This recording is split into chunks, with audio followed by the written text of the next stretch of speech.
What's up, my young people? Yay! We made it to 37 weeks pregnancy, and I'm so excited.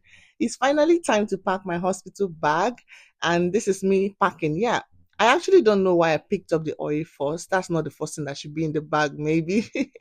But yeah, probably because it's close to me. I like having oil in my bag, but because some babies come out dry and they really need that oil to sooten their skin. I'm aware they don't bathe newborn babies in the UK hospitals, but I must still have my oil in there. So, firstly, I don't really like a lot of load or too much packing, so I just pack a few things. First is the baby's clothes that the baby will wear after being born. Second is probably just an emergency clothes.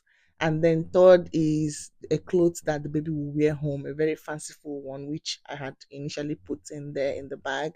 Oh yeah, I always pack a swaddle as well because most babies when they come out they're very sensitive to external environment. So I think swaddle is very important, and then a pair of towel. Of course, the nappies. I have a size zero here with me. This is the only size zero I bought. Guys, don't even make the mistake of buying more than one because these babies within a week they can't fit in that size zero. So I have nappies and I have wipes and I have some blankets for the baby. Mind you, there are old blankets that I used for my first baby, but I think that's the flex when you already have a first and you're going for a second.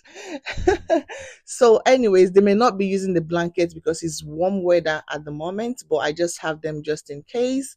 That's all for the baby. If you notice, I didn't add any feeding bottles or milk or anything. That's because I plan to breastfeed and I don't want to be tempted. So next, I'm going to start packing the maternal things. The first thing I put in my bag is my toiletries, then a nursing bra. I've got a set of panties. They're already washed. I've got my nightie that I can put on, though there will always be a hospital gown anyways. I've got a pair of slippers that is going in there. Then, guys, this is the oga pata of it all, the maternity part. Don't make the mistake of going to the hospital without one. Hospital will always give you some parts and some supplies, but not barely enough. You are going to be leaking from front, back, and center. So it's better to go with a box of it. I also had to add a disposable breast pad. I may not really need it because once you have just given birth, it's not the breast milk won't be as much as when the baby has started feeding very well. So I'll just go with some just in case because I always start lactating on the first, in fact, immediately after birth. So I just went with a few of them.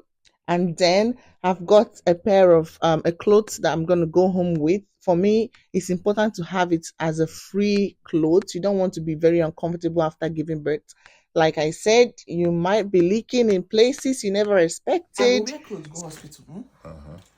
Can't change it to my 90 at some point. Okay, you carry and then this is the one to go home with. Even if I needed another 90, there's always a hospital gown, right? To change into, and then this is to go home with. And if I need anything more, my darling husband can always drive home to get it. Look at this way. Make me forget this thing now. So I've only packed this bag based on born today, go tomorrow, or latest sleep one night in a hospital and go the next day. So not like someone who is preparing for a long time stay in the hospital. And like I explained to my man, if we needed any other thing, he can always go home and get them. After everything I'm going to go through is too little to ask of him. For now, I'm so excited. I finally get to pack this hospital bag that I've been procrastinating till 37 weeks, guys. Oh yeah, gbé mi débẹ̀. Oh yeah, gbé mi débẹ̀. Oh.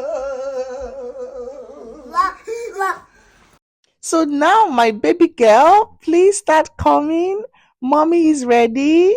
Your brother is ready, and everyone is waiting to see you.